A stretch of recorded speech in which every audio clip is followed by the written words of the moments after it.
All right. Now, when I think of a hydrate, somebody has to tell me about a hydrate, I think of this.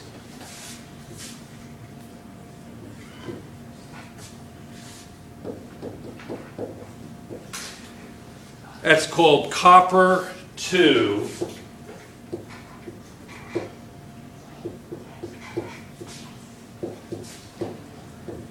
sulfate pentahydrate. When I think of a hydrate, that's the one I think of, and you've all seen it.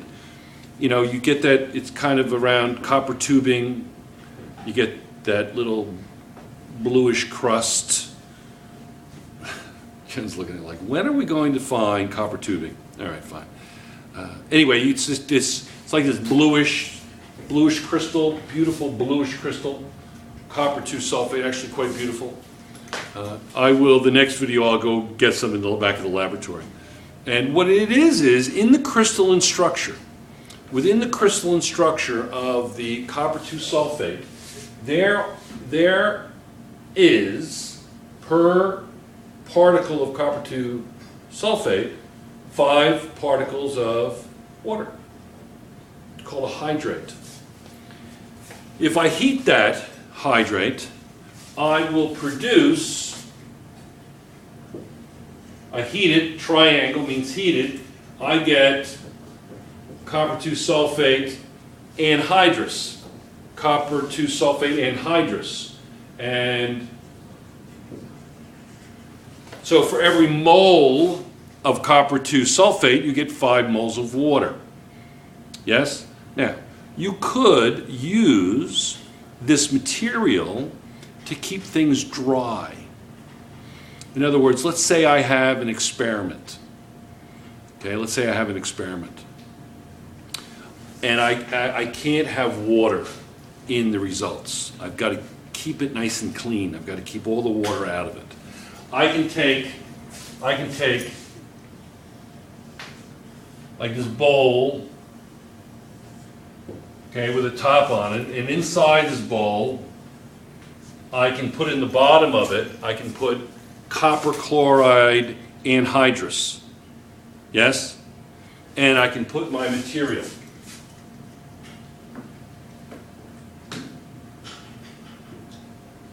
And this material, this anhydrous material, will keep this chemical that I'm in my lab, it will keep it dry.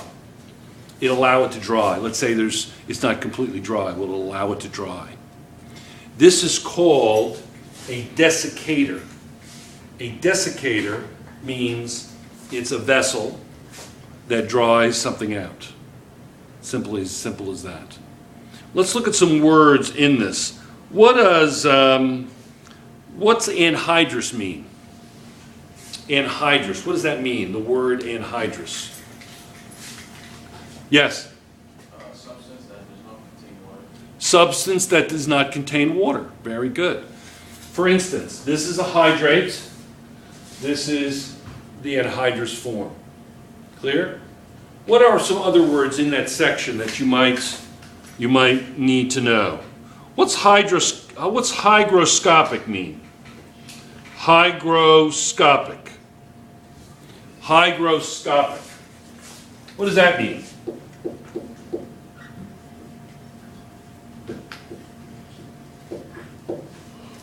Not hydroscopic, hygroscopic. Like hygrophobia. What's hygrophobia? When dogs, for instance, you'll see it with dogs when they get rabies, and the rabies is very late onset rabies. They'll get hygrophobic. They'll be afraid of water, literally. Yes? Dennis, I'm talking to you. No, I was just saying fear of water. Hygroscopic is fear of water. Yes. What else do we have? What's the process where something goes through something desiccates? Something goes from a nice bluish crystal, beautiful bluish crystal, and then forms just this powdery residue. What's that called? When something goes from a nice hydrated crystal to something that's desiccated and forms. There's another word for it. Dehydration. Yes, you're dehydrating it. But what's the word? What's the word that we think of? What's the word we think of?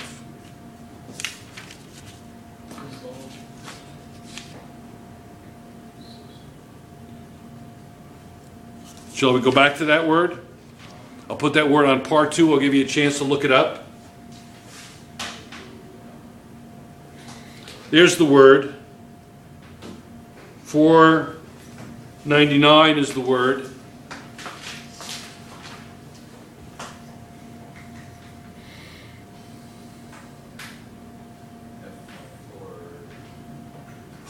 Effloresces. Effloresces. Yeah, something that, when it effloresces, it gets rid of the water. It turns into a powdery mess. You've seen movies where the mummy all of a sudden falls to the ground and turns to dust. Right? That process is effloresces. It effloresces. It gives up its water and it turns to this desiccated pile of dust. Effloresces. Yeah. Okay? So, what are other words that... What's deliquescence? What's deliquescent? What does that word mean? Deliquescence. Deliquescence. What's deliquescence? Anybody? Who's doing hydrates?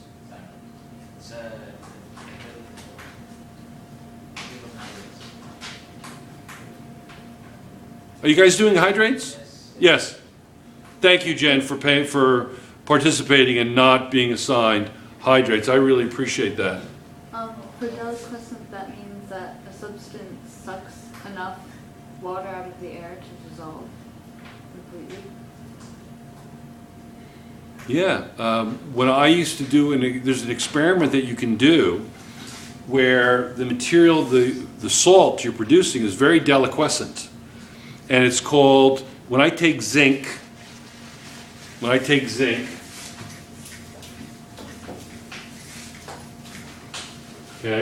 I take zinc,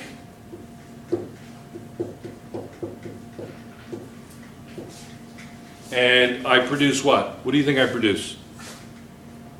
Zinc 2 is going to be the charge of the zinc when it combines. What am I going to form? Zinc plus hydrochloric acid yields what? Look at the board. What do you think it's going to form? Single displacement.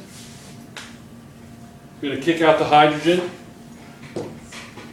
Form zinc chloride and hydrogen. This is very deliquescent. It will literally turn to a very liquidy, not quite solution. I suppose if you leave it long enough, it will suck so much water out of the air that it will turn into a solution. What's the definition of deliquescence? What is the definition of deliquescence? Neville? I want to hear it out loud, please. When they remove sufficient water from the air to dissolve completely and form solutions. Okay. So zinc chloride, you can dry it, and then what automatically happens, it will either decompose, or if I leave it alone, it will literally form a solution. It will suck every ounce of water out of the air. Yes? Okay? I think we're done for the day. I think you guys are about ready to lose your mind. Yes? Deliquescent. Go ahead. Say that again. Deliquescent. Say, everybody say it once. Deliquescent. Say it again.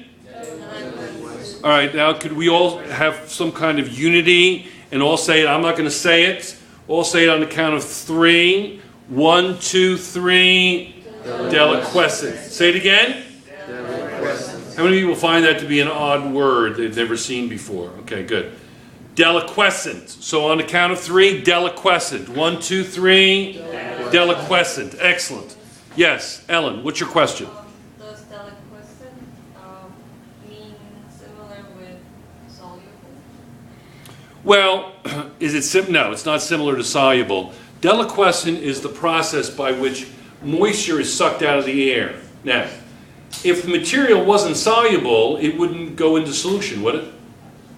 No. It sucks so much water out of the air that it will ultimately dissolve and go into solution form.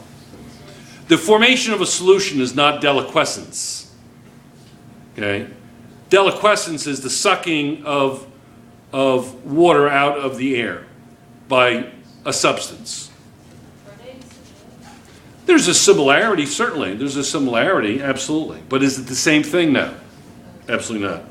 Okay, so I think we're through hydrates part 1. We've got to do another part on hydrates. It's the end of the day. It's a Monday. It's not really Monday, but it feels like a Monday. For our Westerners looking at this, it's actually Sunday. We go from Sunday to Thursday. How many people, when they think of Thursday, they think of, the last day of school? Anybody make that transition? Yes, isn't that wonderful? Friday morning is like, great, isn't it? Okay, Jen's looking like, grow up, Mr. Darcy, you know. Okay, so we're off part 1, hydrates. Dennis, don't get so excited. You know you have a heart condition, okay? All right. How many people have had it, are ready for me to stop? Raise your hand. All it takes is one person that's still with me, and I will continue. All right, Kamal's asleep. He can't answer. All right, we're off.